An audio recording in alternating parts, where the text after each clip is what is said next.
Deborah Wood got into the wrong Lexus on Christmas Eve thinking it was her Uber. And 60 seconds later she was face down in shattered glass, while the Korean Mafia boss driving screamed in a language she didn't understand, and Russians shot at them through downtown Chicago. Then his grandmother called her granddaughter.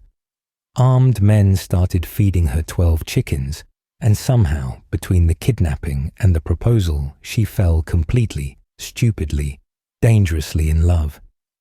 But I'll let you see exactly how a teacher with bad luck became the woman who brought the Volkov Empire to its knees. Merry Christmas, everyone. You're about to hear how a wrong Uber turned into the craziest love story you'll hear all week. But first, subscribe so you don't miss more stories like this, and smash that like button. Now, I'm curious, where in the world are you right now? Comment below with your location and what you're doing this day.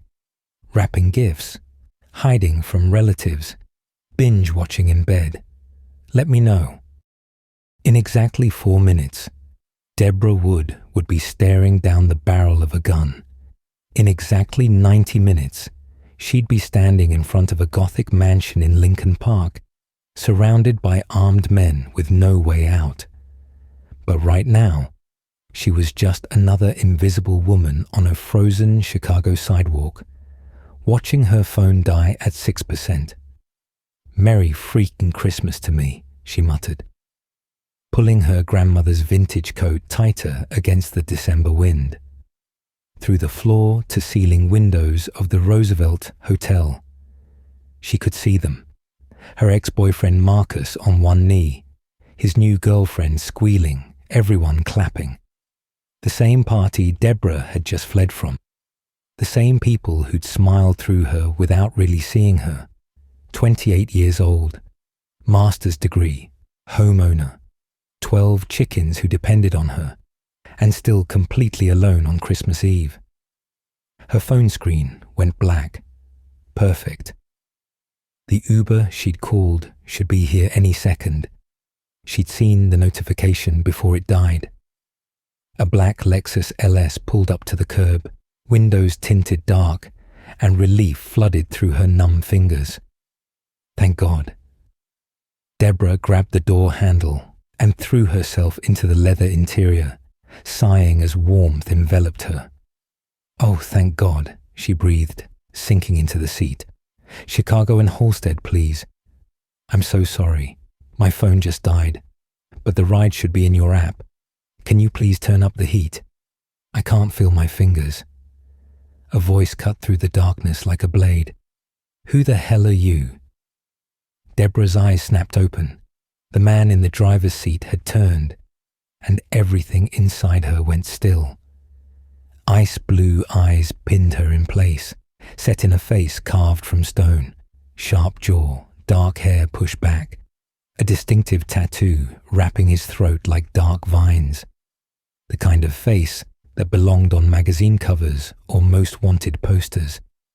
Possibly both. I'm the one who called the Uber," she stammered, her voice suddenly small. "You're supposed to take me to... This is not an Uber." The interior was too nice. The leather smelled expensive. There was no phone mount, no air freshener dangling from the mirror. Her stomach dropped. What? But the app said a black Lexus. His eyes flicked to the rearview mirror, and his entire body tensed. Shit. Before she could process, another car pulled alongside them. A black BMW with tinted windows. The passenger window rolled down. She saw the gun before her brain could make sense of it. "Oh my God, is that..." His hand shot back, grabbed a fistful of her coat, and shoved her face down toward the floor. "Stay down." The first bullet shattered the back window. Deborah screamed, a raw animal sound she didn't recognize as her own. Glass rained down, stinging her neck. More shots, crack, crack, crack, and the Lexus lurched forward so violently her head cracked against the seat. "Let me out," she shrieked, arms over her head as bullets pinged off metal. "Stop the car. Let me..." You want to die? His voice was eerily calm as he whipped the wheel left. She slammed against the door, glass crunching beneath her. He was speaking rapid Korean into an earpiece, completely unfazed, like being shot at was his Tuesday morning commute. The engine roared. Chicago blurred past. Christmas lights, empty streets. The lake a dark mass to their right. Tires screamed around corners. Her face pressed into leather that smelled like cedar and gunpowder. She couldn't breathe, couldn't think, could only grip the seat and pray. Then silence. They'd stopped. Deborah stayed frozen, chest heaving, afraid to move, afraid of what she'd see if she lifted her head. Up. She raised herself slowly. Through the shattered back window, she saw Gothic architecture draped in white Christmas lights. A mansion, massive and beautiful, completely at odds with the bullet holes surrounding her. He was already out of the car. His door opened and cold air rushed in. When he appeared at her door and yanked it open, she finally saw him fully under the mansion's lights. Tall, lean muscle beneath a black shirt and tactical vest. That tattoo, Korean characters wrapping his throat like a dark collar. Face that could have been carved from marble. Beautiful in the way sharp things were beautiful. Dangerous. "I'm not going anywhere with you," Deborah heard herself say, pressing back against the opposite door. His hand closed around her elbow, firm, unbreakable. "Those men saw your face. You're already involved." "Tell them I'm not." She tried to yank free. "Tell them it was a mistake. They saw you in my car." He pulled her out effortlessly. "That's enough."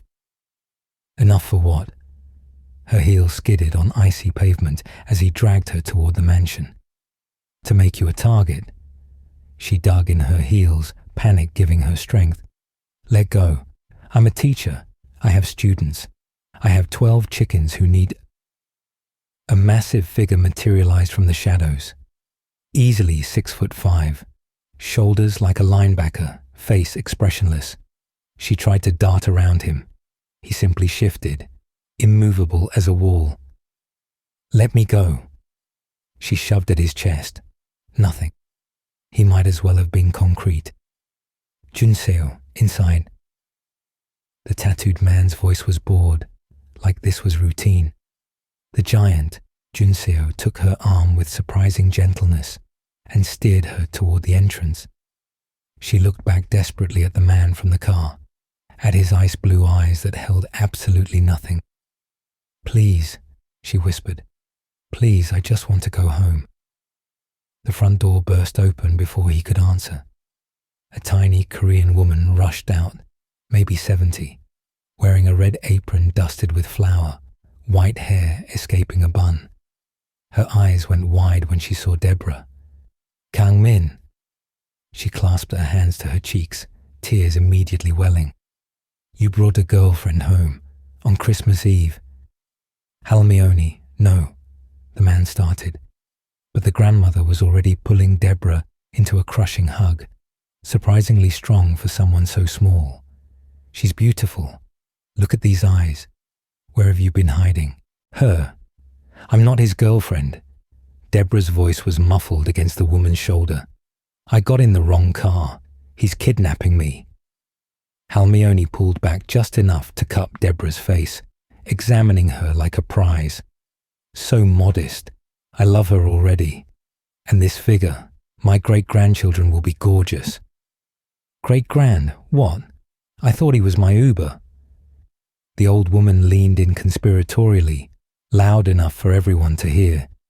"She's shy. Don't worry, dear. The Kang men are intense. My husband kidnapped me, you know.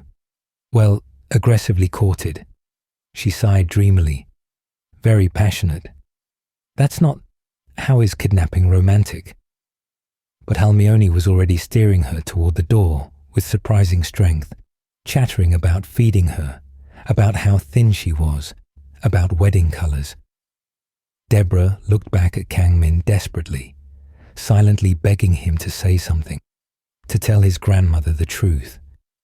He stood in the doorway, face carved from stone, those ice-blue eyes traveling slowly from her ruined heels to her terrified face. "Halmione will handle you," he said flatly, turning toward the stairs. "Stay inside. Don't try to leave." "Aren't you going to tell her I'm not your girlfriend?" The question came out strangled, desperate. He paused on the third step, not looking back. No. Then he was gone, disappearing into shadows, leaving her with a grandmother already planning their wedding and the terrifying certainty that her life had just changed forever. The door clicked shut behind her with the finality of a prison cell. Halmione led Deborah through a maze of hallways, hardwood floors gleaming, family photos on walls, the smell of cinnamon and pine. Nothing like a kidnapper's lair should look. Everything like a home. They stopped in a guest room. Silk sheets, fresh flowers on the nightstand, a window overlooking snow-covered gardens, iron bars hidden behind curtains. "You rest now," Halmione patted her cheek. "Tomorrow we talk about wedding. There's not going to be a—" But the door had already clicked shut. Deborah stood there, still in her ruined coat, glass in her hair, trying to process the last hour. Bullets, a chase, a man with ice in his eyes and death in his hands. And somehow, impossibly, his grandmother thought this was a romance. She laughed, a slightly hysterical sound that turned into a sob.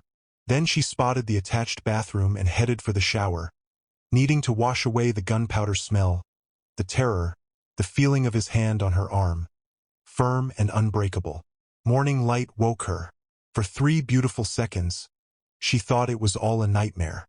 Then she saw the silk sheets, the bars on the windows. Reality crashed back. She found the library by accident, gravitating toward books like she always did when the world felt too big. Floor-to-ceiling shelves, leather chairs, a window seat overlooking frost-covered gardens. She curled up with a random book, couldn't even read the title, just needing something familiar in her hands. "You found my favorite room." Deborah jumped. Kong Min stood in the doorway, dressed in black slacks and a fitted shirt, looking less like a man who'd been shot at and more like he belonged in a cologne ad. The neck tattoo was fully visible now, intricate Korean characters that seemed to pulse with meaning she couldn't read. "I like books," she said, defensive. He crossed to the chair opposite her, moving with predatory grace. "Saturday." Those ice-blue eyes studied her face with unsettling intensity. "You have gentle eyes," he said finally. "Like a deer. A night deer caught under moonlight. Did you just give me a nickname while I'm being kidnapped?" "Sesam," he said, the Korean word rolling off his tongue. "It fits." Anger sparked in her chest, hot and clarifying. "I'm not some helpless animal. I'm a teacher. I have a master's degree. I have a life." Big hazel eyes, scared, helpless. His voice was clinical, detached. "A deer in the wrong forest. That's what you are here, Sesam." She stood, book dropping. "Don't call me that. Too late." He stood too taller than she'd realized. "Now sit. We need to establish rules." "Rules?" Her voice pitched high. "You can't just." "Rule 1. Don't leave the property. Those men know your face now. You step outside this gate, you're dead in minutes." The certainty in his voice chilled her. "Rule 2. Don't contact anyone. Not friends, not family. Anyone you call becomes a target." "I don't have family," she said before she could stop herself. Something flickered in his expression. "Then you're lucky. Less people to bury." "Rule 3. Don't trust anyone except Halmione and Junesio. Everyone else here works for me, but not everyone is loyal." "And you?" she challenged. "Should I trust you?" "Especially not me." His eyes held hers. "I'm the most dangerous person in this house." She believed him. God help her, she believed every word. "Who were those men?" she asked. "The ones shooting at us?" "Volkov Bratva. Russian organized crime." "Why do they want you dead?" "I have something they want. Territory. Routes." He waved a hand dismissively. Import, export business. You're Mafia. I'm a businessman. With enemies who shoot at cars. His jaw tightened. You got in the wrong car, Sasam. Now you're in the wrong world. Try not to die in it. Then let me go. Can't. They think you're connected to me. They'll use you to get to me or kill you to send a message. Either way, you're safer here. For how long?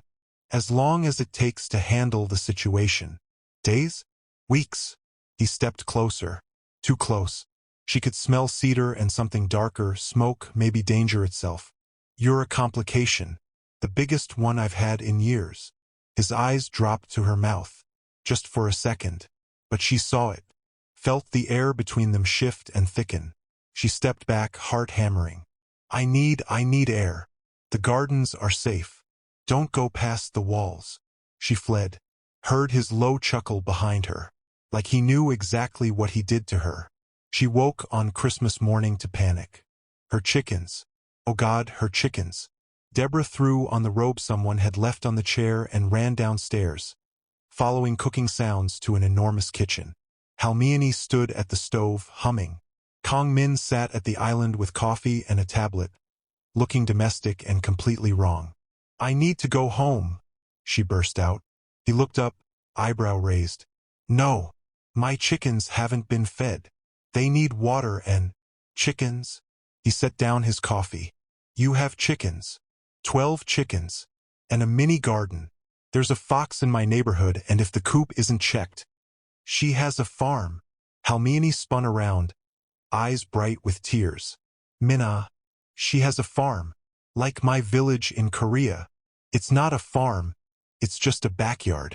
Kong Min pulled out his phone, typed rapidly, held it to his ear, spoke in Korean quick, commanding. Hung up. What did you do? Deborah asked. My men will feed your chickens. Your criminal men? Very gentle criminals. One grew up on a farm in Busan. This is insane. This is your life now. Adjust. An hour later, her burner phone buzzed. She stared at it. When had someone given her a phone? A text from an unknown number. A photo loaded. 2 massive Korean men in tactical gear stood in her backyard. One carefully collected eggs from the coop. The other cradled Henrietta, her loudest, most aggressive hen. Like a baby. Both looked completely serious, like this was a military operation. Caption. Henrietta ate well. Fox Patrol established. A laugh burst out before she could stop it. Real, surprised, ridiculous. These dangerous men, feeding her chickens with such care. She looked up. Kong Min stood in the doorway watching her. Something in his expression had softened. Just barely. Like ice beginning to crack. Thank you, she said quietly. He nodded once. Then turned away, but not before she saw it. The ghost of a smile. Later, Halmiani found her staring out the window at the gardens. You help me cook, yes? Christmas dinner. Big meal. I don't know Korean food. I teach you, and you teach me your food. We make fusion, like you and my Minna. 2 worlds, 1 table. Despite everything, Deborah found herself agreeing. Needing something to do with her hands. Something normal. As they moved toward the kitchen, Halmiani squeezed her arm, voice dropping to a whisper. My Minna never brings girls home. After Jiun died 5 years ago, he closed his heart completely. Locked it away. But now you are here. Halmiani, I'm not. He looks at you different. I see it. Deborah glanced back. Kong Min stood in the doorway, far enough away he shouldn't have heard. But his face had gone carefully blank, that stone mask slipping back into place. For just a second, she'd seen raw pain flash across his features. He wasn't just dangerous. He was damaged. And God help her, she wanted to understand why. The kitchen was a cathedral of warmth. Steam rising from pots, flour dusting the marble counters, windows overlooking gardens where snow fell in fat, lazy flakes. Deborah stood at the island, watching Halmiani's small, efficient hands fold dough with practiced ease. Mandu, the old woman explained, forming perfect crescents. Korean dumplings. Family recipe very old. You try. Deborah took the thin wrapper, spoon filling carefully. Her dumpling came out lopsided, lumpy. Halmione laughed, not unkindly, and showed her again. "Now you teach me your food," Halmione said. "What your grandmother make?" "Cornbread," Deborah said, surprising herself with how much she missed it. "Southern style. My grandmother made it every Sunday. We make together. Korean dumplings, American cornbread. Fusion, like I say." They worked side by side, Deborah measuring cornmeal and buttermilk while Halmione watched, fascinated.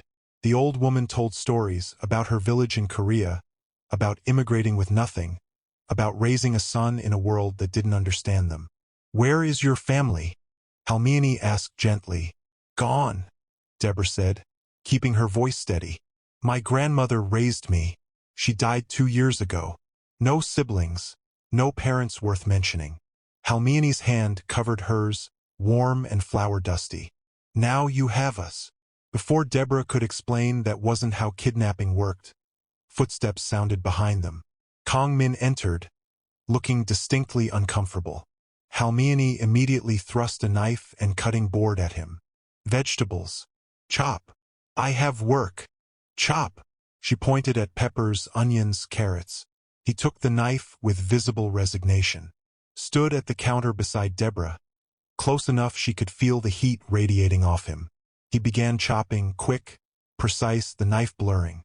"You're very good with that knife," she observed, watching his hands.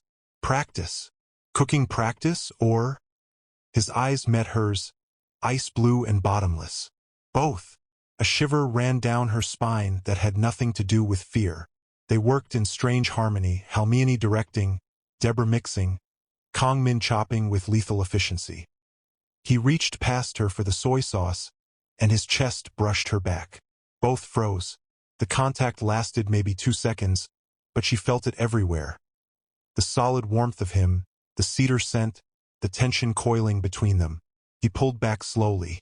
Didn't apologize. Neither did she. Halmione hummed a Korean carol, oblivious or pretending to be. "Your grandmother taught you to cook?" Deborah asked, needing to break the silence. "She taught me everything that mattered." His knife never stopped moving. "My father wanted me hard, cold, good for business. Halmione insisted I learn music, books, cooking. Said a man without culture is just an animal. And what are you now?"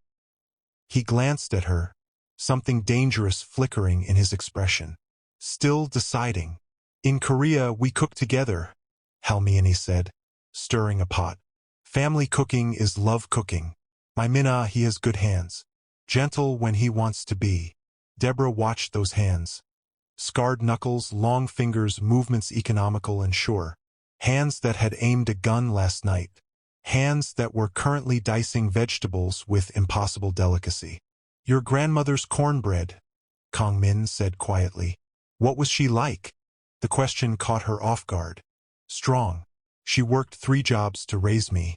Taught me that being invisible doesn't mean being worthless. That small acts of care. Feeding chickens, tending gardens, teaching kids nobody else believes in, that those things matter." She sounds wise. She was everything. Their eyes met over the cutting board. Understanding passed between them. The weight of loving someone gone. The hole they leave behind. "After Ji-yun died," Halmione said suddenly, "he stopped cooking. Stopped music. Stopped everything but work. 5 years. My grandson becomes stone." "Halmione." Kong Min's voice went sharp, knife pausing mid-chop. "She should know. If she stays." "She's not staying." The words landed like a slap. Deborah told herself she didn't care. Told herself she wanted to leave. Lied to herself completely. Halmione excused herself to call relatives, leaving them alone in the kitchen. Deborah pulled the cornbread from the oven, golden and perfect. Set it on the counter to cool. "Who was Ji-yun?" she asked quietly. His back went rigid. "Not your business. You're keeping me prisoner. I'm trying to understand who you are." Long silence. Then voice stripped bare. "My fiancée. She died because of me. Because of what I do." Deborah set down the oven mitt, turned to face him. I'm sorry. Don't be. He finally looked at her, and the raw pain in his eyes stole her breath. Just stay alive, Sesam. I won't lose another person to this. The protectiveness in his voice, fierce and desperate, did something to her chest, made it hard to breathe. You can't save everyone, she whispered. I can try. Christmas dinner was chaos in the best way.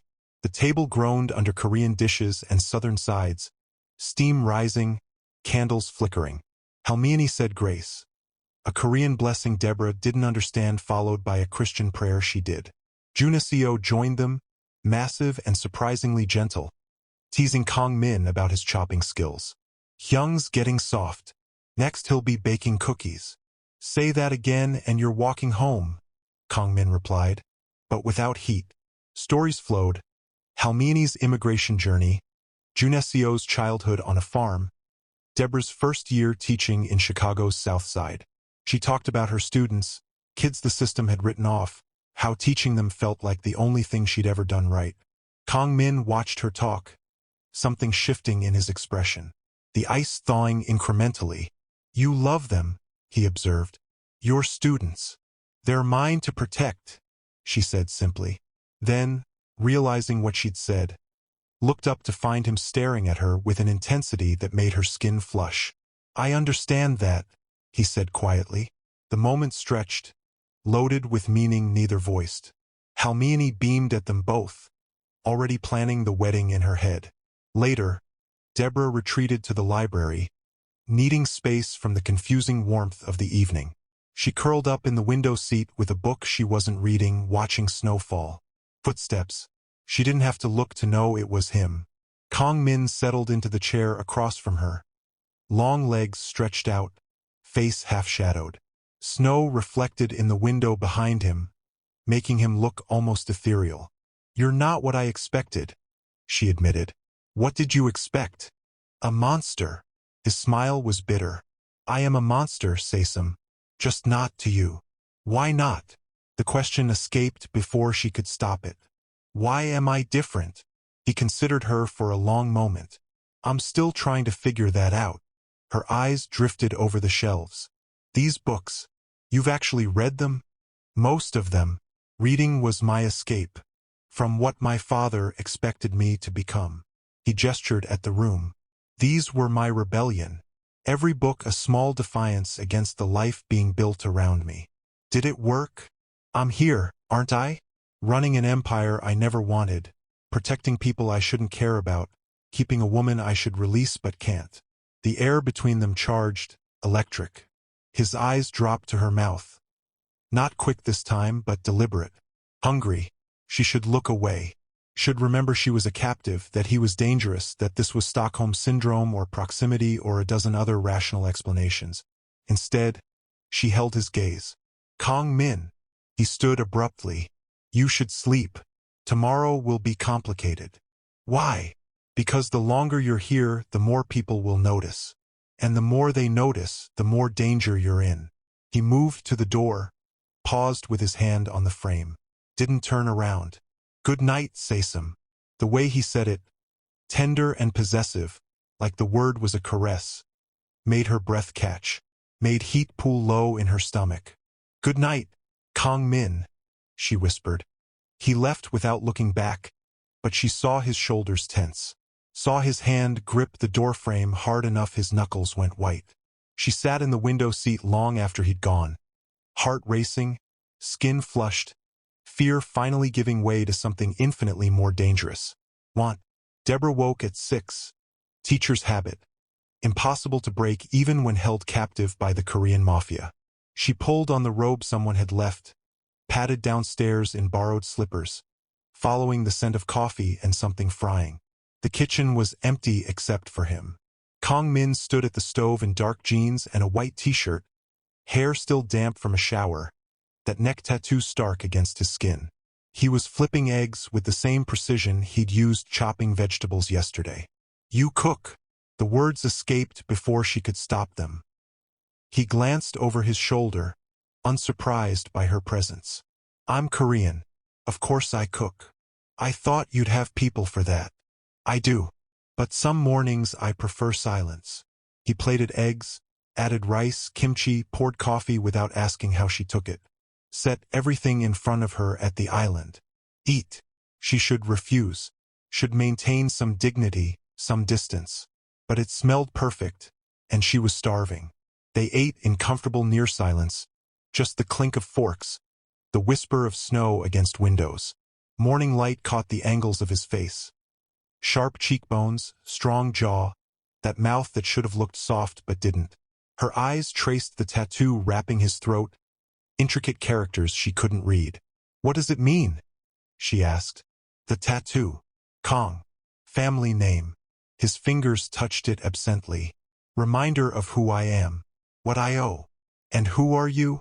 He studied her over his coffee cup, those ice-blue eyes seeing too much. That's what I'm trying to figure out with you here. The admission hung between them, honest, dangerous. Why? She pressed. Why does having me here change anything? Because you look at me like I'm a person, not a monster. And I'm not sure which one is true anymore. Before she could respond, his phone buzzed. He glanced at it, frowned. I have calls. Don't leave the house. Then he was gone, leaving her with dirty dishes and a chest full of feelings she couldn't name. By noon, Deborah was restless. She'd showered, dressed in clothes someone had mysteriously procured in her size, tried to read, failed. The mansion felt like a gilded cage, beautiful, suffocating. She explored, testing boundaries, mapping exits she'd never use. The mansion was stunning. High ceilings, original molding, art that probably cost more than her house. Family photos lined one hallway. A younger Kong Min, serious even as a child, standing beside a stern-faced man and a beaming Hermione. No mother visible. She found the music room, the gym, the library she already knew. Then, down a quieter hallway, a door stood ajar. His office. She shouldn't. Knew it was wrong. But her feet moved anyway, drawn by curiosity and the need to understand the man who'd stolen her life. The office was masculine, organized, dark wood, leather chairs, windows overlooking the back gardens. But it was the walls that stopped her breath. Maps, shipping routes spanning the Pacific, marked with colored pins. Photos tacked up, Russian men, Korean families, Americans in suits. Red string connecting faces, locations, dates. Like a detective's murder board. She moved closer, heart pounding. Files covered the desk, manila folders thick with documents. Her hands trembled as she opened the first one. Names. Women's names. Ages, origins, last known locations. Trafficking victims. The next file. Shipping manifests marked with federal case numbers. FBI logos on correspondence. The words, Operation Silent Harbor, stamped in red. Her mind raced. This wasn't just import-export. This was, what the hell are you doing? She spun. Kong Min filled the doorway, face carved from fury. He crossed the room in 3 strides, grabbed her arm hard enough to bruise. That information can get you killed, he growled, voice lethal. Then don't leave your door open. She tried to yank free. If it's so dangerous, don't snoop where you don't belong. You're stopping trafficking rings. The words burst out. These files, you're tracking the people who... His jaw went tight, dangerous. You don't know what you're looking at. I'm not stupid. She wrenched her arm free, anger overtaking fear. You're not just a criminal. You're working with the FBI. Don't. His voice dropped to something deadly quiet. Don't make me a hero. I'm not. Then what are you? A man trying to stop what he started. The words exploded out of him, raw. My father built this empire on blood. On moving things that should never be moved. When I took over, I found out what he'd been transporting. Not just weapons or drugs. People. Women. Children. His hands fisted at his sides. So yes, I work with the feds. I use my routes, my contacts to find the traffickers my father protected. I shut them down. But that doesn't make me good, Saysam. It just makes me less terrible. They were inches apart, both breathing hard. She could see the vein pulsing in his throat, the muscle jumping in his jaw. His hand was still on her arm, warm, firm, trembling slightly with restrained violence. Or something else. Her eyes dropped to his mouth. He noticed. Something flared in his gaze, dark and hungry. "Say some," he said, voice rough. "Stop looking at me like that." "Like what?" "Like you're trying to figure me out." "Aren't you trying to figure me out too?" The air thickened, charged. His thumb moved against her arm, small, unconscious stroke that set her nerves on fire. His eyes dropped to her mouth, and she saw him want. Then he released her suddenly, stepping back like she'd burned him. "Get out of my office. Kong Min. Out. Now." She fled. Not because he scared her anymore, but because of what she'd seen in his eyes. What she felt building between them, inevitable and terrifying. In the hallway, Deborah leaned against the wall, trying to catch her breath. Her arm burned where he'd touched her. Her heart raced, not from fear, from want, raw and undeniable. Inside the office, she heard something crash. Heard his voice, low and vicious, cursing in Korean. Footsteps approached. Junseo appeared, took one look at her flushed face, and shook his head. "You should stay away from him," he said, not unkindly. "Bit late for that." Junseo moved past her into the office. Through the gap, she saw Kong Min braced against his desk, head bowed, knuckles white. "Hyung," Junseo said quietly, "you're in trouble." "I know." Kong Min's voice was rough, wrecked. "What are you going to do?" "I have no fucking idea." Deborah woke to raised voices. Korean, rapid fire, coming from downstairs. She crept to the hallway, pressed against the wall near Kong Min's office. Juneseo's voice, urgent. "They're asking questions. Volkov's men making inquiries in Koreatown. They know a woman was in your car that night." "How much do they know?" Kong Min's voice was ice. "Just that she exists. Black woman, late 20s. They want to know who she is. What she means to you." A third voice, older, weathered. "This is a problem, Minna. They'll use her." "I know.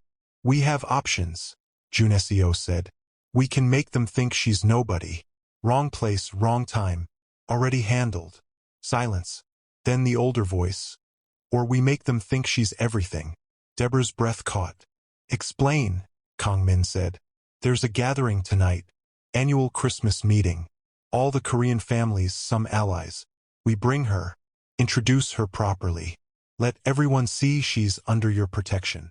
That makes her a bigger target. Or makes her untouchable," Juneseo countered. "The Volkovs won't move against someone connected to you if it means war with every Korean family in Chicago. Too messy. Too expensive." Long pause. "There's risk either way." "Yes, but this way she's visible. Protected by association. The other way, she's a ghost they can hunt." Deborah heard footsteps, a chair scraping. "We go with the second option," Kong Min said finally. "Set it up." "As what do we introduce her?" the older man asked. Another pause. Then, voice dropping, "As mine." The door opened. Kong Min stood there, unsurprised to find her against the wall. "How much did you hear?" "Enough." Her voice came out smaller than she wanted. "You're using me as bait. I'm protecting you." He stepped closer. "There's a gathering tonight. Korean families, business associates. You're coming with me." "Absolutely not. It's not optional." "You want me to pretend to be your girlfriend to a room full of criminals?" Her voice pitched high. "Are you insane? I want you alive." He moved closer, backing her against the wall. "The Volkovs know you exist. They're hunting for information. If we hide you, you're prey. If we claim you publicly, you're protected. What if they see through it?" "They won't." His eyes burned into hers.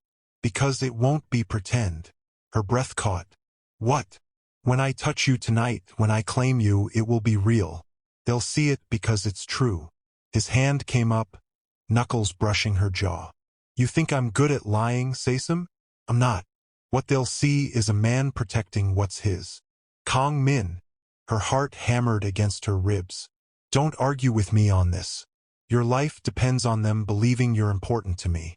"And am I?" The question escaped, desperate, dangerous. Important to you? He stared at her for 5 endless seconds. His thumb traced her cheekbone, and she saw something crack in his expression, that careful control fracturing. More than I want you to be, he admitted, voice rough. More than is safe. For either of us. Before she could respond, he stepped back, the wall slamming back into place. Halmione will take you shopping. Get a dress. Be ready by 7. Then he was gone, leaving her trembling against the wall. A party. Halmione clasped her hands together, eyes shining. You need a dress. Something beautiful. Come, come. 3 hours later, Deborah stood in a boutique dressing room while Halmione held up options, vetoing each one. Too plain. Too modest. Not right for her Minaz woman. Finally, a red dress. Elegant but sexy. Fitted bodice, flowing skirt, back that dipped low enough to make a statement. This, Halmione declared. This one. It's too much. He'll die when he sees you. The old woman's smile turned knowing. Good. Make him suffer a little. The Kong men need to suffer before they admit they're in love. We're not. I'm not. But Halmione was already at the register. Kong Min's black card in hand. 2 guards hovering near the door like designer-clad sentries. Back at the mansion, Deborah stared at herself in the mirror. The dress fit like it had been made for her, hugging curves she usually hid under cardigans and teacher clothes. Her hair fell in waves she'd actually styled. Makeup subtle but effective. She barely recognized herself. Not the invisible teacher who ate lunch alone in her classroom. Not the woman who went home to chickens because they were easier than people. Someone who could belong to a man like Kong Min. The thought should terrify her. Instead, heat coiled low in her belly. She shouldn't care what he thought. Shouldn't want his eyes on her like she did. This was survival, protection, pretend. Except it didn't feel pretend anymore. 7 o'clock. She descended the stairs slowly, one hand on the railing, heart in her throat. Kong Min stood in the foyer in a black suit that probably cost more than her car. Hair pushed back, neck tattoo stark against white collar, those ice-blue eyes fixed on his phone. Junicio leaned against the wall, also in a suit, grinning at something on his own phone. Then Kong Min looked up, froze completely. The phone slipped from his hand. He didn't notice, just stared, lips parting, that careful control shattering across his face. 5 seconds of absolute silence. Hyung, Junicio said, grin widening. You're drooling. Shut up, Kong Min snapped in Korean. Harsh enough to make Junicio laugh. Deborah stopped at the bottom step, suddenly self-conscious. Is it too much? Halmione insisted. It's perfect. His voice came out rough, wrecked. He crossed to her in 3 strides, and she saw his hand tremble slightly before he caught himself. He reached up, adjusted the necklace Halmione had given her. Traditional Korean piece, jade and gold. His fingers brushed her collarbone, and electricity sparked between them. She gasped softly. His eyes darkened. Stay close to me tonight. Don't talk to anyone without me there. His thumb traced the hollow of her throat. And say some? Yeah. She could barely breathe. Try not to look this beautiful. It's distracting. And I need to focus on keeping you alive. I'll try, she whispered. His hand lingered a moment longer. Then he stepped back, offered his arm. Shall we? The Lexus glided through snowy streets. Deborah sat rigid in the back seat, hands clasped in her lap, trying not to think about what came next. Kong Min's hand covered hers, warm, sure, grounding. Whatever happens tonight, trust me. She looked at their joined hands. Strong fingers, scarred knuckles, steady grip. I do. The admission shocked them both. That's dangerous, Sesam. I know. She met his eyes. But it's true. Something fierce crossed his face. His grip tightened. Then stay with me. Don't leave my side. Don't trust anyone but Junicio. And remember, I'm yours tonight, she finished. Yes. The word was a promise and a threat. They pulled up to an upscale Korean restaurant. Hannah, gold letters above red doors. Through the windows, she saw beautiful people, dangerous faces, a world of wealth and violence. Her chest tightened with fear. Kang Min squeezed her hand. "Remember, you're mine tonight. Act like it." She turned to him, saw the tension in his jaw, the protective fury already building in his eyes. Saw the man who'd let her cry about chickens, who cooked her breakfast, who was working with the FBI to stop the evil his father started. "What if I'm not acting?" she whispered. His breath caught. For one moment, his control shattered completely. She saw want, raw and desperate, flash across his face. Then Junesio opened the door, and the moment splintered. "Showtime," Junesio said. Kang Min stepped out, turned, offered his hand. Deborah took it, and stepped into his world. "Wait, before we walk into that room full of criminals, if you're as hooked as Deborah is trapped, hit that subscribe button right now. And drop a comment. Where are you watching from, and are you team she should run, or team she should stay? Let me know." The private room at Hannah was stunning. Paper lanterns casting amber light, traditional Korean screens decorated with winter blossoms, long tables laden with food that smelled like heaven. 30 people minimum, maybe more, all dressed in expensive clothes that screamed money and danger in equal measure. Kang Min's hand settled on her lower back the moment they entered, warm, possessive, claiming. She should hate it, should shrug him off, maintain some independence. She didn't want to. Every head turned. Conversations stuttered, died. Eyes tracked them across the room. Curious, calculating, surprised. An older man approached, silver-haired and dignified. "Minna, you brought a guest." "Uncle." Kang Min's hand never left her.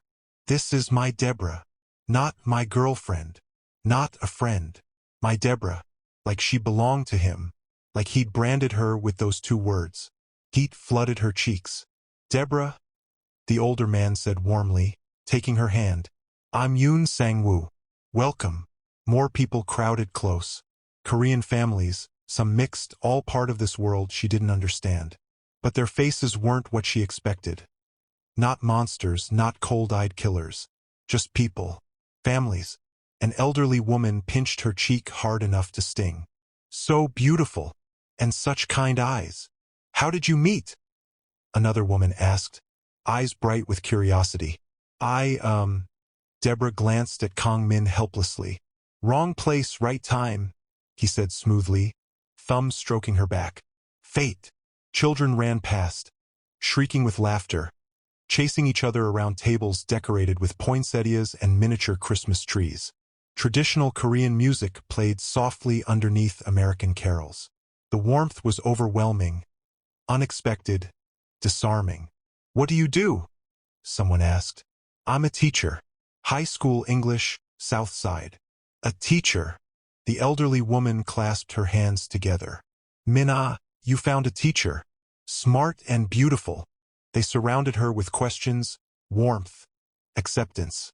She found herself talking about her students, the kids everyone else had written off, how teaching felt like the only thing she'd ever done right. They listened like she mattered. Kang Min watched her charm his world, something soft crossing his face. Pride, maybe, or something deeper. His arm never left her waist. An older man pulled Kang Min aside, something urgent, judging by their expressions. Junesio moved closer to Deborah, protective. "You're doing great," he murmured. "I feel like I'm in a movie." "You kind of are. Just don't." "Excuse me." The voice came from behind her, accented, smooth. Deborah turned. A young man stood there, maybe 30, handsome in a cold way. Blonde hair, pale eyes, expensive suit that screamed European money. Something about him made her skin crawl. "You are Kang's woman?" he asked, eyes traveling over her in a way that made her want to hide. She glanced at Junesio, who'd gone very still. "Alexei Volkov," the man said, offering his hand. "Dmitri's nephew. I'm here as a peace gesture." Interesting that Kang brings a date to a business gathering. She didn't take his hand. "Deborah, Deborah." He said her name like he was tasting it. Strange. Kang never has women. "You must be very special." "I'm just." "How did you meet?" He stepped closer. Too close. Junesio shifted, but Alexei ignored him. I'm curious. I got in his car. The truth slipped out before she could think. His smile turned dangerous. Lucky car. Or perhaps unlucky, depending on how you look at it. I should. She tried to move past him. He blocked her path subtly. You're very beautiful. I can see why he's keeping you.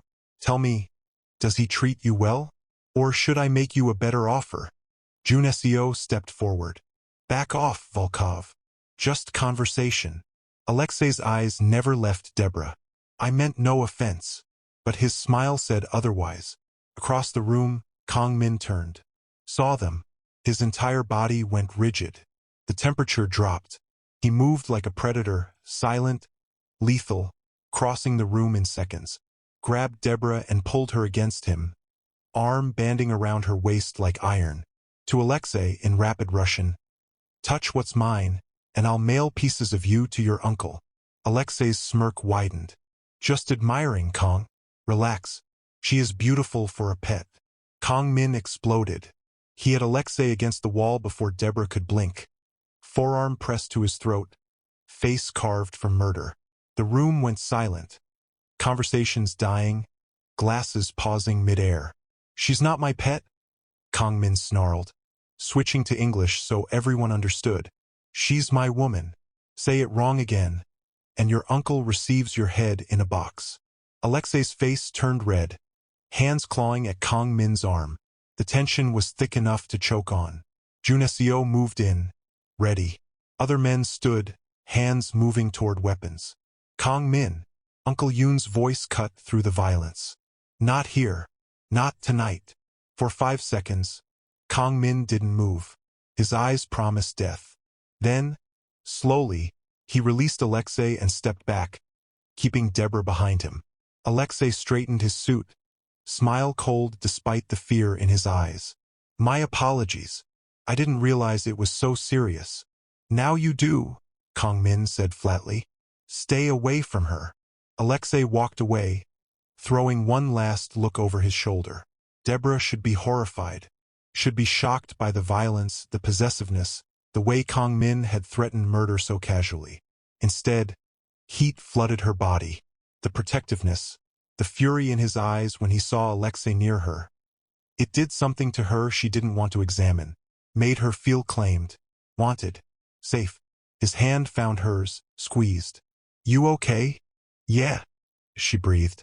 I'm okay. Music started, traditional instruments blending with modern beats. Couples moved to the dance floor.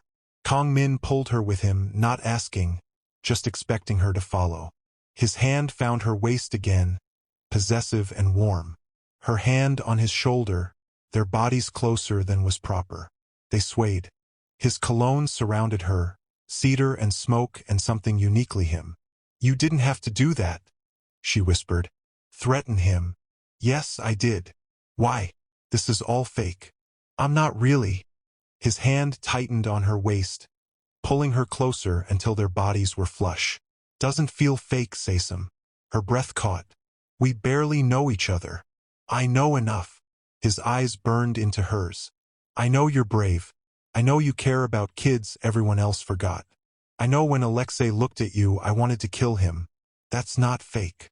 Kang Min, I'm going to kiss you now. His lips brushed her ear, voice rough. For show. Her heart hammered. Just for show. He pulled back just enough to meet her eyes. The hunger in his gaze stole her breath.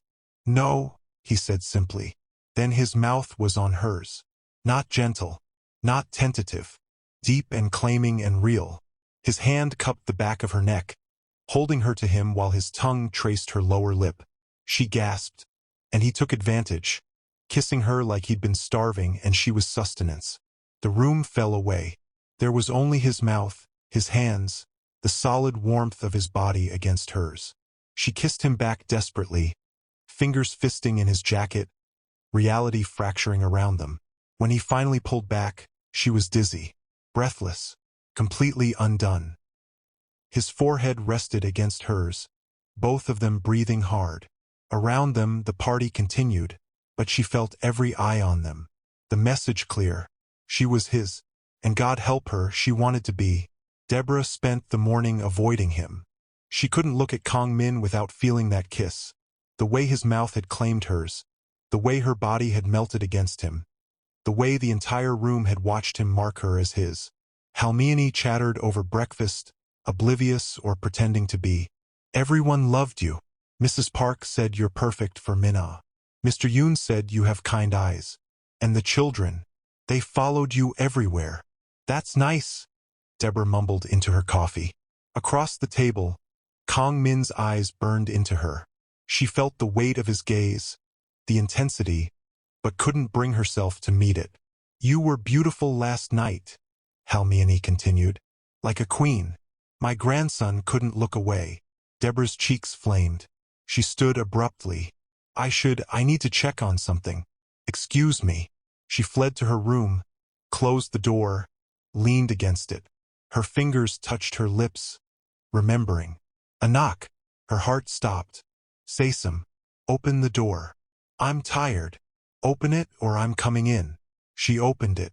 Mistake. He filled the doorway, dressed in dark jeans and a black shirt, hair still damp from a shower. Those ice-blue eyes pinned her in place. We need to talk about last night. It was for show. She stepped back. I know. You were protecting me, making a statement. I understand. He followed her in, closed the door behind him. Don't lie to me, Sesam. You felt it too. Felt what? He backed her against the wall, arms caging her. This. His voice dropped. Us.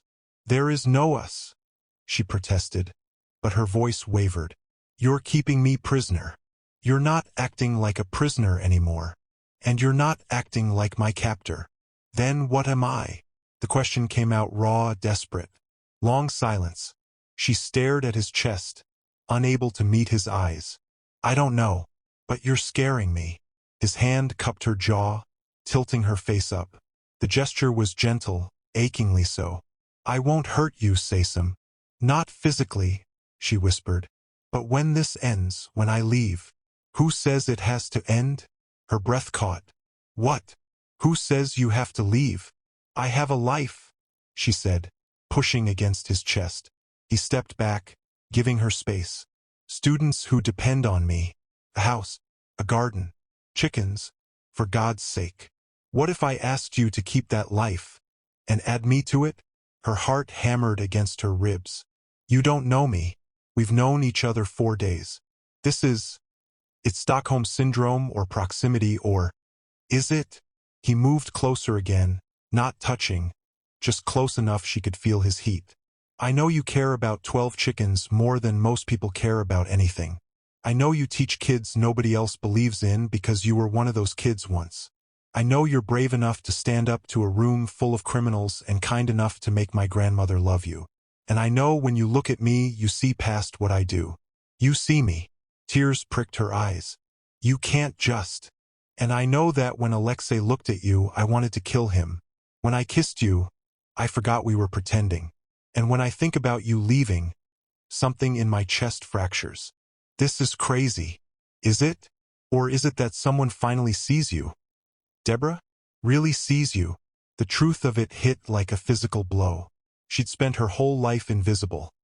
At school, in relationships, everywhere. And here was this dangerous, broken man looking at her like she mattered. Like she was everything. She slapped him. Not hard. Just needing to do something with her hands, with the overwhelming feeling building in her chest. Then she kissed him. Desperate, confused, real. Her hands fisted in his shirt, pulling him closer. He made a sound. Half groan, half surrender, and kissed her back like he'd been waiting for permission. His hands cupped her face, tilted her head, deepened the kiss until she couldn't breathe, couldn't think. When they broke apart, both were breathing hard. I can't do this, she gasped. Too late. His forehead rested against hers. Already doing it. Day 5 morning found her in the library, trying to lose herself in a book. It didn't work. Her mind kept drifting to him. His hands, his mouth, the way he'd looked at her. She found him in his study, surrounded by files. Let me help, she said from the doorway. He looked up, surprised. What? The Volkov problem. Let me help you solve it. Absolutely not. She crossed the room, sat across from him. I figured out you're working with the FBI. I saw the trafficking files. Let me help. His expression hardened. It's too dangerous. I'm already in danger, and I have a psychology degree. I work with at-risk kids, understand predator behavior, trauma responses. I can help. He studied her for a long moment. You saw the case numbers, and the victim profiles, and the shipping manifests. She leaned forward. You're trying to predict where they'll move next, but you're looking at logistics. I can help you understand the psychological patterns. Slowly, reluctantly, he slid a file across. Show me. They worked side by side as morning turned to afternoon, then evening. She pointed out patterns he'd missed, how the traffickers chose victims, what made certain routes preferable, the psychology of the men running the operations. He listened, asked questions, looked at her with something like respect. You're brilliant, he said at one point. I'm observant. Different thing. Their hands brushed, reaching for the same file. Both froze. The air thickened. Say-some. Tell me about Ji-yun, she interrupted. Please. I need to understand. Long silence. He leaned back, jaw tight. She was innocent, he finally said. My father arranged our engagement. She was from a good family, traditional kind. She didn't know what I really did. Thought I ran a legitimate import business. Deborah waited, giving him space. When she found out, saw something she shouldn't have, she tried to leave. His hands fisted. The Volkovs found out. 5 years ago, they took her to get to me, to force me to give them territory. What happened? I gave them everything they wanted. Every route, every contact. They killed her anyway. His voice went flat. Used her to get what they wanted, then sent her back to me in pieces. Lesson learned. Deborah's hand covered his. That's why you were so cold when I got in your car. I thought you were a trap. Another woman sent to get close, to destroy me. But I'm just a teacher with terrible Uber skills. Ghost of a smile. With 12 chickens. With 12 chickens, she agreed softly. He turned his hand over, laced their fingers together. I don't want to care about you, Say-some. It's dangerous. Caring about people gets them killed. She stood, moved around the desk, cupped his face between her palms. I don't want to care about you either. But you do. But I do. He pulled her down, kissed her. Slow this time, tender, like he was memorizing the taste of her. She kissed him back, pouring every confused feeling into it. When they broke apart, she stayed there, forehead against his. What are we doing? She whispered. Something stupid. Something dangerous. Something that feels inevitable. Yes. He kissed her again. That too. And she knew with terrifying certainty that she was already lost. Deborah woke to voices downstairs. Tense, urgent. She crept to the hallway, pressed against the wall outside Kong Min's office. The shipping manifest is perfect, an unfamiliar voice said. American accent, clipped. FBI. We set the bait. They'll come running. And if they don't? That was June SEO. They will. Kong Min's voice, certain and cold. Deborah's insight about their pattern. They can't resist a shipment this size on this route. It's exactly what they've been waiting for. Her chest tightened. They were using her work. Timing? The FBI agent asked. Tonight. I'll be at the docks overseeing the fake shipment. You have your teams in position. When the Volkovs move, you take them. And the girl. She stays here. June SEO and 2 others on security. She'll be safe. Will she? June SEO's skepticism was clear. The Volkovs know about her now. What if they move on the house while you're gone? They won't. They want the shipment more than they want revenge. This ends tonight. One way or another. Deborah's hands shook. He was leaving, walking into danger, and she couldn't do anything but wait. She slipped back to her room before they could find her eavesdropping. An hour later, she found herself in the small winter garden off the conservatory. Bare branches, dormant plants sleeping under frost, a few evergreens providing color. She checked the soil of a potted rosemary, needing something normal to hold on to. Sesam. His voice made her jump. She turned. Kong Min stood in the doorway, and her breath caught. Tactical gear, vest with plates, weapons visible. He looked like what he was, a soldier going to war. Dangerous and beautiful and terrifying. "You're leaving," she said, voice small. He crossed to her, boots crunching on gravel. "For about 12 hours. Junesio will stay with you. You'll be safe. Will you?" Something soft crossed his face. He cupped her jaw, thumb stroking her cheekbone. "If something happens, don't." She grabbed his wrist. "Don't say that. If something happens, Junesio will get you out. Back to your house, your chickens, your students. Back to your life. I don't want that life without you in it." The words hung between them, too honest, too raw. His eyes widened, and she realized what she'd admitted. Out loud. No taking it back. His forehead dropped to hers. "Sesam. I mean it." Her fingers fisted in his vest. "Come back to me. Always." The word was a vow. "I'll always come back to you." He kissed her, hard and desperate and promising. She kissed him back, trying to pour 6 days of confusion and fear and want into it, trying to make him understand that somewhere between the wrong car and this moment, he'd become hers. When he pulled back, his eyes were burning. When this is over, we'll figure it out," she finished. One more kiss. Then he was gone, and the garden felt impossibly empty. For hours crawled by. Deborah tried to distract herself. Read the same page 5 times. Paced her room. Finally went downstairs where Halmione was baking cookies, the kitchen warm with sugar and cinnamon. "You help?" Halmione commanded, pointing at dough. Deborah shaped cookies with shaking hands, grateful for something to do. Outside, Junesio did perimeter checks, visible through windows at regular intervals. "My Minna will be fine," Halmione said, watching her. "He's always fine. How do you stand it? The worry." "I pray. And I remember he was always protective, even as little boy.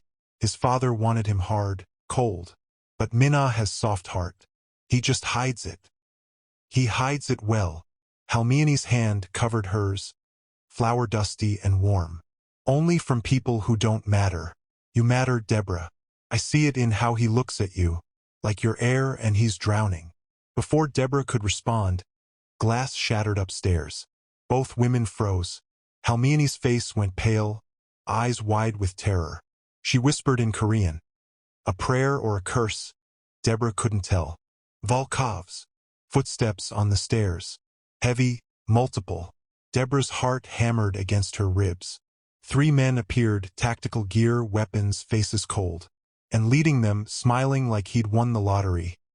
Alexei Volkov. "Where is Kang's woman?" His eyes swept the kitchen, landed on Deborah. "Ah, there you are." Junesio burst through the back door, gun drawn. "Don't move." Alexei's men aimed at him. Standoff. 3 guns on Junesio, 1 on them. "Drop it," Alexei said pleasantly. "Or I kill the grandmother first." Junesio's jaw worked, but he didn't lower his weapon. Alexei pulled his own gun, aimed it at Halmione's head. The old woman whimpered, hands clasped in prayer. "Come with us quietly," Alexei said to Deborah. "And the old woman lives. Resist and we kill everyone. Your choice." Deborah looked at Halmione. This woman who'd welcomed her, called her granddaughter, loved her without question. Who'd fed her, taught her to make men do, told her she mattered. No choice at all. "I'll go." Her voice didn't shake. "Don't hurt her." "Deborah, no." Junesio started. "It's okay." She met his eyes, trying to be brave. "Tell Kong Min I'm sorry." One of Alexei's men grabbed her, zip-tied her wrists behind her back, tight enough to cut circulation. She gasped at the pain. "Tell him," her voice broke. She looked at Halmione, at Junesio. "Tell him I would have stayed." Halmione sobbed, reaching for her. Junesio's face was carved from fury and helplessness. They dragged her out through the shattered door, into the snow, toward a black BMW idling in the drive. shoved her in the back seat between two men who smelled like cigarettes and violence. Alexei slid in front, phone already at his ear. He spoke rapid Russian, then smiled, cold and triumphant. Switched to English, eyes finding hers in the rearview mirror. Your boyfriend just heard you've been taken. His smile widened. The trap worked perfectly, but not the way he planned. We knew about his fake shipment. We were never going for the bait. Deborah's blood ran cold. We were coming for you, Alexei continued. The shipment was a distraction to get him away from the house, and he fell for it. He reached back, stroked her face. She flinched away. He'll come for you, of course. Men like Kong always come. And when he does, Alexei's smile turned vicious. We'll kill you both. Nice and slow. Him watching you die. Very romantic, no? The car sped through Chicago streets, and Deborah closed her eyes, remembering Kong Min's last words. Always, I'll always come back to you. She just hoped he'd come fast enough, and that he'd forgive her for not waiting. Hold on. Deborah's been kidnapped. Kong Min's about to walk into a trap, and if you're dying to know if he gets there in time, hit subscribe and drop a like right now.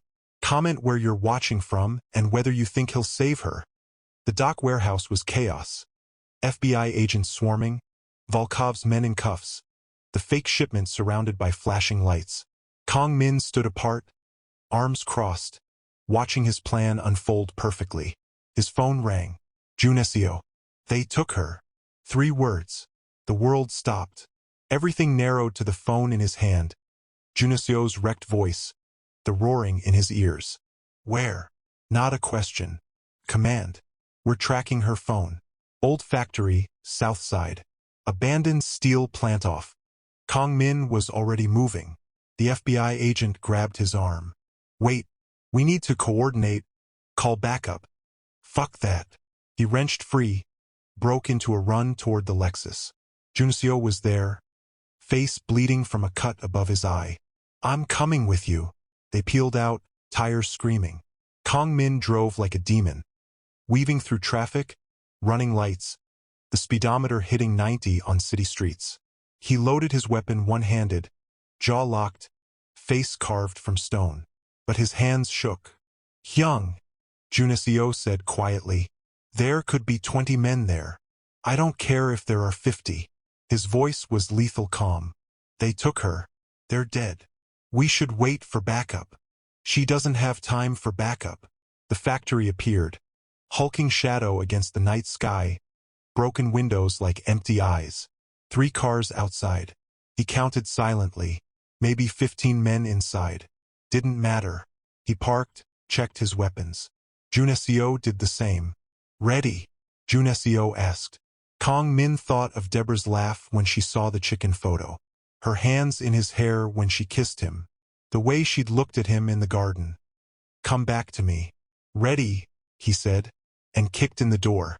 Deborah's wrists burned where the zip ties cut into skin. The chair was metal, freezing, in the center of a cavernous space that smelled like rust and decay. Alexei circled her like a shark, gun loose in his hand. He'll come for you, Alexei said. Men like Kong Min, they always come for their women. And when he does, she kept her voice steady despite the fear. We kill you in front of him, make him watch. Then we kill him slowly. Alexei smiled. Poetic, no? You're making a mistake. Am I? He leaned close, breath reeking of cigarettes. You're his weakness, the thing that broke through that ice. We watched him at the party, the way he looked at you, like you were the only thing in the room. I'm not his weakness. She met his eyes. I'm his reason. Alexei laughed. Love? How sweet. How foolish. Love makes men stupid. Gets them killed. His men lounged around the warehouse, smoking, checking phones, bored. 15 of them, maybe more. Too many. But she remembered what Kong Min had taught her. 3 nights ago in the library, showing her a simple disarm move. Just in case, say some. Twist your body, use their momentum against them. She tested the zip ties. Tight, but she was small. If she could get him close enough. The doors exploded inward. Headlights flooded the warehouse. Blinding. A silhouette stepped through the light, tall, armed, moving with lethal purpose. Kang Min. He stepped into the light fully, and Deborah's breath caught. His face was carved from rage.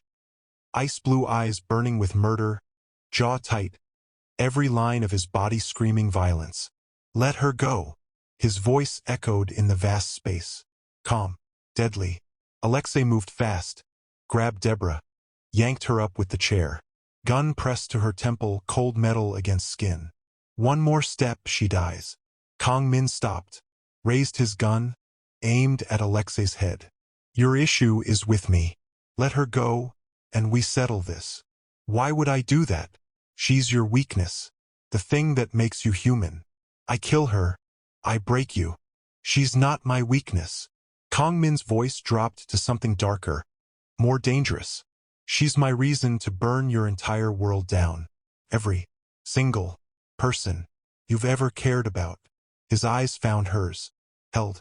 A message passed between them, silent, certain. Trust me. She did. God help her, she did. Alexei pressed the gun harder. Touching. But I think. Deborah twisted. The move Kang Min had taught her, body rotation, using Alexei's grip as leverage. The gun shifted. She dropped. The shot rang out before she hit the ground. Alexei collapsed, clean hole between his eyes. Chaos erupted. Men scrambled for weapons. Kang Min moved like death incarnate. Fluid, brutal, efficient. Every shot found a target. He didn't miss, didn't hesitate. Jun Seo burst through a side entrance, adding firepower. Together they were unstoppable. A symphony of violence that was somehow beautiful in its precision. Deborah stayed low, hands still bound, watching Kang Min become the monster he'd warned her about. But he wasn't a monster. He was her monster, protecting her the only way he knew how.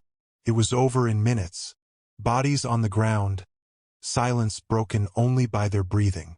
Sirens wailed in the distance, FBI finally catching up. Then Kang Min was there, dropping beside her, knife out. He cut through the zip ties with shaking hands, the first time she'd seen them shake. Are you hurt? His hands moved over her, checking for blood, injuries, anything. Did they touch you? Did they? She threw her arms around him, buried her face in his neck. You came. Always. His arms crushed her against him.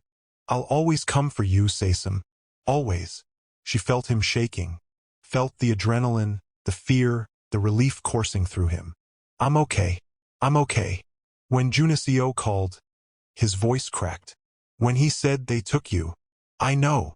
She pulled back, cupped his face. But I'm here. I'm safe. He kissed her. Desperate, trembling, alive. She kissed him back, tasting fear and relief and something that felt like love. FBI agents swarmed in. The lead agent, stern-faced woman in tactical gear, stopped in front of them. You went rogue, Kang. Didn't wait for backup. Could have compromised the entire operation. Kang Min stood, pulling Deborah up with him, kept his arm around her. She was more important. The Volkov operation is done. Dmitri's nephew is dead. His men are down. You can make your arrests now. His voice was flat. I did your job for you. The agent looked like she wanted to argue. But Kang Min had already turned away, guiding Deborah toward the exit. In the back of an ambulance. Protocol, they said, checking for injuries. Deborah sat wrapped in a foil blanket that crinkled with every movement. Kang Min refused to leave, perched beside her, his hand gripping hers like a lifeline. No injuries, the paramedic said. Some bruising on the wrists, mild shock. She'll be fine. Around them, FBI agents processed the scene. The lead agent approached, expression softer now. Volkov Empire is done. Dmitri's in custody. His nephew dead. The trafficking operation dismantled. This is a major win. Kang Min didn't respond. His eyes stayed on Deborah, tracking every breath, every movement. Like if he looked away, she'd disappear. Mr. Kang. Later, he said shortly. We'll debrief later. The agent left. Junasio appeared, sporting a bandage over his eye. Halmiani's safe. Scared, but safe. She's asking for Deborah. We'll go to her soon, Kang Min said. Junesio studied them both, smiled slightly. You're in deep young. I know. She worth it. Kang Min's thumb stroked over Deborah's knuckles. More than. Junesio nodded, walked away. Say some, Kang Min whispered. I'm here, she promised, squeezing his hand. I'm not going anywhere. You almost did. I almost lost you. But you didn't. She leaned into him. You came for me, just like you promised. Always, he said again. Morning light filtered through silk curtains. Deborah woke slowly, disoriented for a moment before memory flooded back. The warehouse, Alexei, Kang Min's face carved from rage as he burst through those doors. She was in the guest room. He'd insisted she rest, recover. It had been a full day since the rescue, and her wrists still bore faint bruises where the zip ties had cut. A note lay on the pillow beside her. Come outside. Kay. She pulled on the robe, padded to the window. Snow fell in thick flakes, coating the gardens in fresh white. Something stirred in her chest. Curiosity, nervousness, hope. What was he planning? She dressed quickly, followed the sound of Halmione humming in the kitchen, then slipped out the back door. The backyard stretched before her, transformed. In the far corner, where there had been only dormant garden beds, now stood a structure that made her breath catch. A chicken coop, full-sized, beautiful, with a heated interior visible through windows. And inside, moving around like they owned the place. My chickens, she whispered. All 12. Henrietta scratching at the ground. Martha preening her feathers.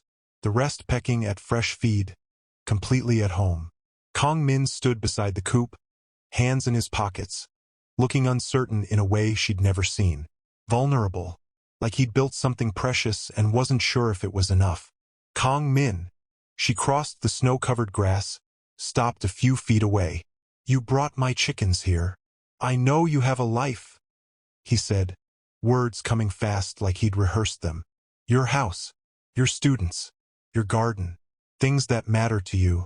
I'm not asking you to give any of that up. Then what are you asking? He stepped closer, ice blue eyes burning with intensity. Expand it. Keep your house if you want. Use it as a retreat, rent it out, whatever you choose. Keep teaching, I'll drive you every day if you want. Keep your garden, we have space here. He gestured at the coop. Keep your chickens. Keep everything that makes you you. But live here too. With me. With Halmione. A ghost of a smile. With your chickens, apparently. Tears blurred her vision. This is crazy. We've known each other a week. I've known you were mine since day 2. He closed the distance between them. When you panicked about your chickens and I realized I'd do anything to make you smile. Even send armed men to feed poultry. A laugh burst through her tears. You're insane. Probably. He reached into his pocket, pulled out a small box. But I'm also sure. Her breath caught. He opened the box. Inside, a ring simple band, black diamond catching the light. Beautiful and unexpected like him. I'm not good with words, he started, and she was already crying. I'm not romantic. I'm a criminal, technically reformed, working with the feds, but still. My life is complicated and dangerous and worst proposal build-up ever, she sobbed, laughing. Small smile. I know, but here's what I am. I'm yours. Completely. His voice dropped, went raw. I'll protect you, provide for you, learn to love you the way you deserve because I don't know how yet. Say some. I've been cold so long, but I'll learn. Every day, I'll try to be the man you see when you look at me. He took a breath. Deborah Wood, will you marry me? Will you let me spend the rest of my life proving I was worth getting in the wrong car for? She was ugly crying now. Tears and snot and absolute joy. I got in the wrong car, she managed, voice breaking. Thought my life was over. Thought I'd die in some warehouse, invisible and forgotten. She cupped his face, thumbs brushing his cheekbones. But it was just beginning. You saw me, really saw me, made me matter. You always mattered, he said fiercely. The world was just blind. Yes, she kissed him through the tears. Yes, I'll marry you. Yes to everything. He slid the ring on, perfect fit, and then he was kissing her, deep and claiming and real. She kissed back, tasting salt and joy in future. The back door burst open. Halmione rushed out, sobbing, phone already up and video calling someone. She said yes. My granddaughter said yes. Junesio appeared, grinning, slow clapping. About time, Hyung. The chickens, somehow sensing the moment, started clucking loudly. Henrietta pecked at the coop door like she approved. Perfect chaos. Perfect life. Perfect wrong car. New Year's Day. Deborah woke to warmth and safety.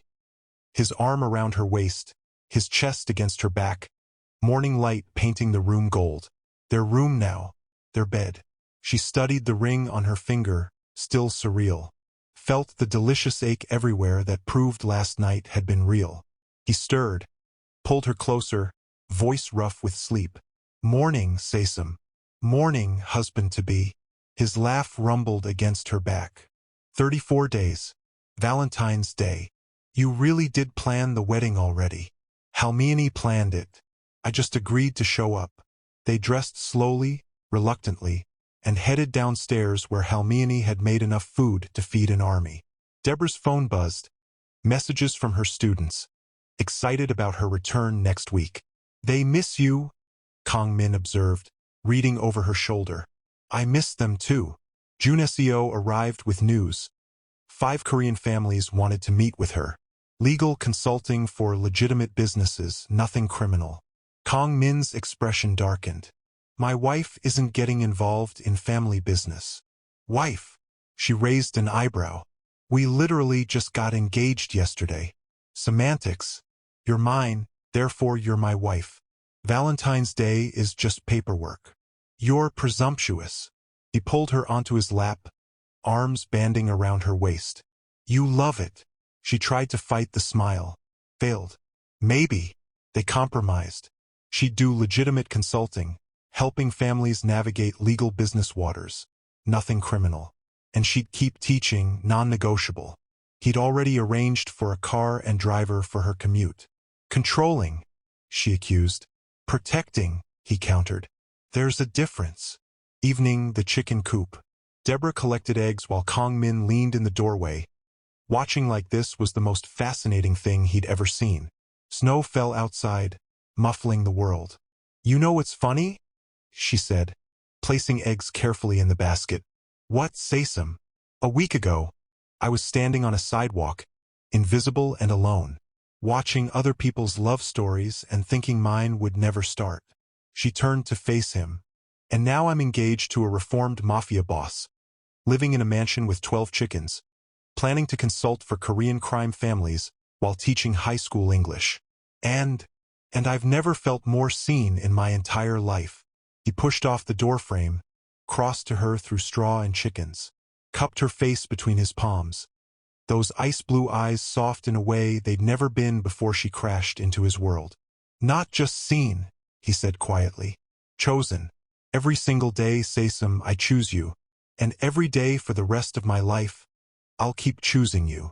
He kissed her as snow fell and chickens clucked, and somewhere in the house, Halmione started singing. Kissed her like she was precious, like she was home.